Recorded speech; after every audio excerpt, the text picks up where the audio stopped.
ilmuwan muda dari Persia ini membaca seluruh buku-buku yang ada di perpustakaan, hingga akhirnya berhasil menguasai semua ilmu yang ada pada masanya, meskipun lebih menonjol dalam bidang filsafat dan ilmu kedokteran.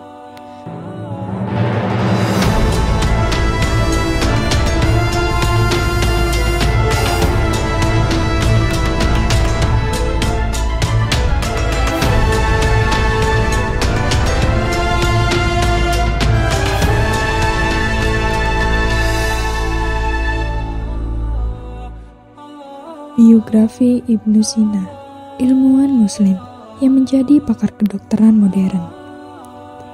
Ibnu Sina, atau yang lebih dikenal dunia barat dengan nama Avicenna, merupakan seorang ilmuwan Muslim yang dinobatkan menjadi bapak kedokteran dunia.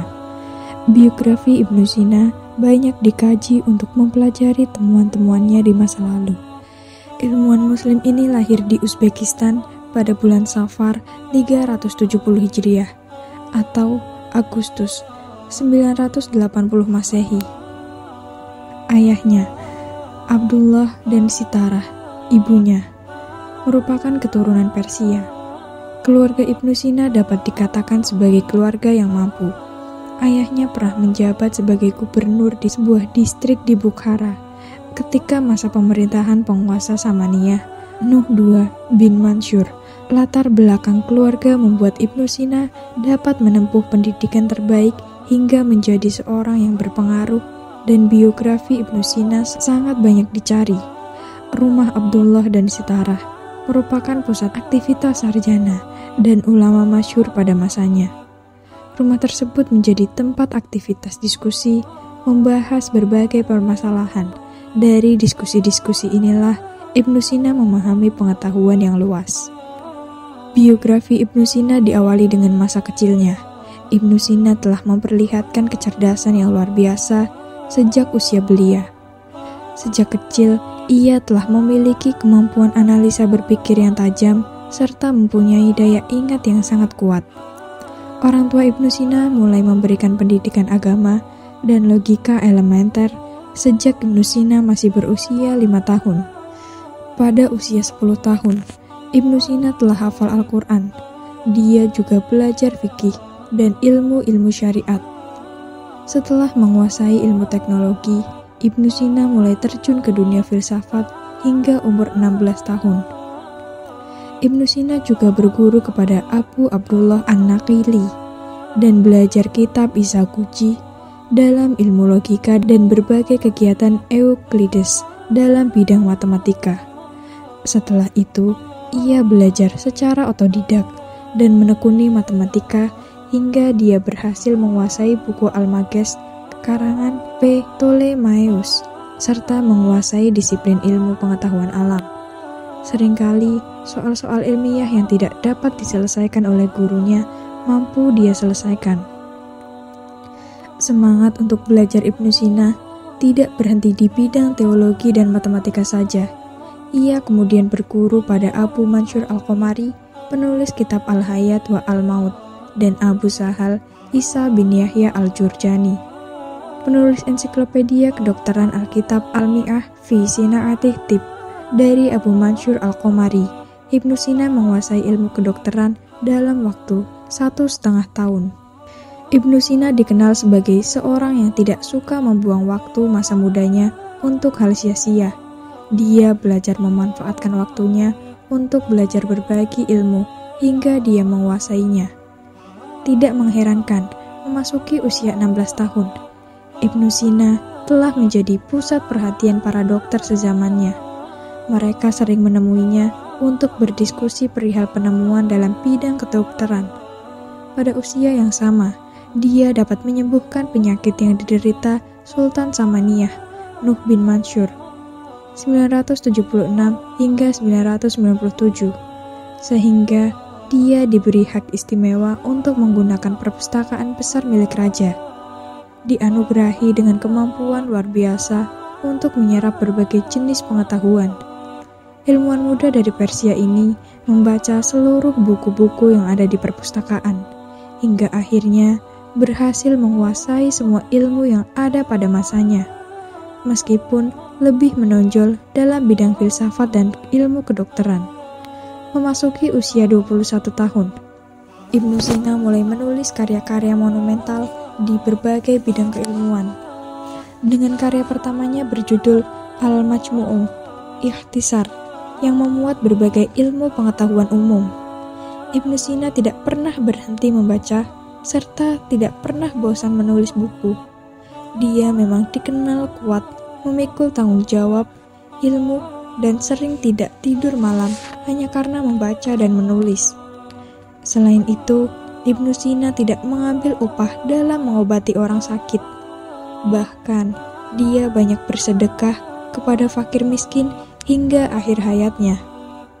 Ibnu Sina wafat di Hamzan, Persia pada tahun 428 Hijriah, 1037 Masehi. Dalam usianya yang ke-58 tahun, dia wafat karena terserang penyakit usus besar. Selama masa hidupnya, Ibnu Sina memberikan sumbangan luar biasa terhadap kemajuan keilmuan. Pemikiran-pemikiran Ibnu Sina di berbagai disiplin ilmu banyak diadopsi oleh ilmuwan masa setelahnya. Tidak hanya oleh ilmuwan Muslim, tetapi juga ilmuwan Barat banyak yang mengadopsi pengetahuan dari karya-karya Ibnu Sina. Dalam rangka memperingati 1000 tahun hari kelahirannya, melalui event Fair Millennium di Teheran pada tahun 1955, Ibnu Sina dinobatkan sebagai Father of Doctor untuk selama-lamanya. Ibnu Sina memiliki kontribusi luar biasa dalam kemajuan bidang kedokteran modern dan berbagai cabangnya.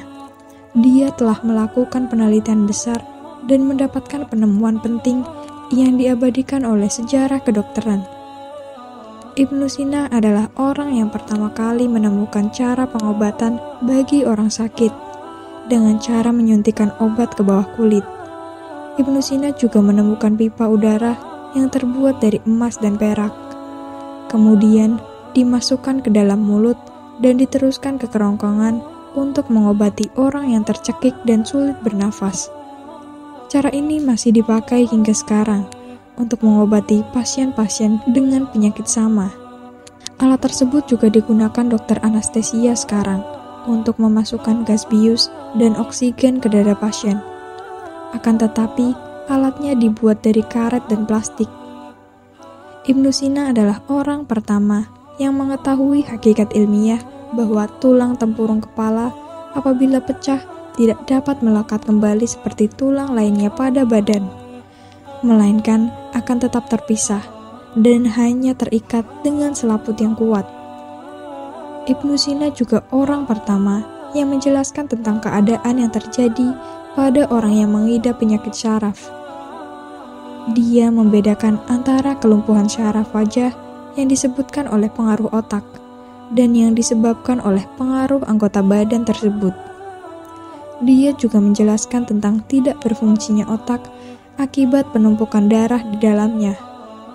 Ibnu Sina juga memiliki cara pengobatan yang efektif dalam menangani benturan kejiwaan yang diakibatkan berbagai sebab. Ibnu Sina juga memberikan nasihat agar melakukan pengobatan dengan cara-cara psikologis untuk mengobati semua jenis penyakit secara umum. Masih banyak penelitian dan temuan yang dilakukan Ibnu Sina lainnya yang masih dipakai di dunia kedokteran sampai saat ini. Abdul Halim Muntasir, salah satu penulis biografi Ibnu Sina, menyebutkan bahwa jumlah karya Ibnu Sina mencapai 276 buah. Karya-karya tersebut berupa surat-surat, buku, serta ensiklopedia yang ditulis selama masa hidupnya. Berikut beberapa karya monumental Ibnu Sina. Yang pertama, Kitab Al-Qanun fi Tibb, Canon of Medicine. Kitab ini merupakan ensiklopedia dalam bidang kedokteran dan telah diterjemahkan ke dalam bahasa Latin. Buku ini merupakan rujukan terpenting untuk mengajarkan ilmu kedokteran di Eropa hingga pasca masa kebangkitan. Pengetahuan yang dimuat dalam buku ini mendapat pengakuan dari semua dokter Eropa. Buku ini terdiri dari 5 bagian. Bagian pertama secara khusus membahas tentang masalah-masalah kedokteran secara umum, seperti batasan-batasan kedokteran dan objeknya. Selain itu juga dibahas mengenai anatomi tubuh, berbagai macam jenis penyakit, dan cara pengobatannya. Bagian kedua, memuat kosakata dalam bidang kedokteran, atau obat-obatan dan efek pengobatannya. Bagian ketiga, membahas tentang berbagai macam penyakit pada semua anggota badan, dari kepala hingga kaki. Ibnu Sina menjelaskan gejala-gejalanya dan cara mendiagnosanya. Bagian keempat, secara khusus memuat macam-macam penyakit komplikasi yang menyerang lebih dari satu anggota badan. Dia juga menjelaskan tentang tumor, patah tulang, beserta cara penanganannya. Dan bagian kelima, secara khusus membahas tentang jenis obat-obatan dan campurannya. Yang kedua, Kitab Arjuzah Ibnu Sina Atibiyah, kitab yang berupa sajak yang terdiri dari 1329 bait ini merupakan ringkasan dari Kitab Al-Qanun, sehingga dapat dijadikan buku harian dokter yang mudah dihafal dan dapat digunakan secara praktis.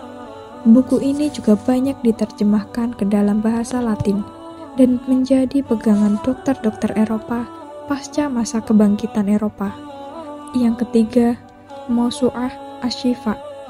Karya Ibnu Sina yang satu ini merupakan ensiklopedia berbagai macam ilmu pengetahuan, seperti filsafat, logika, dan ilmu pengetahuan alam.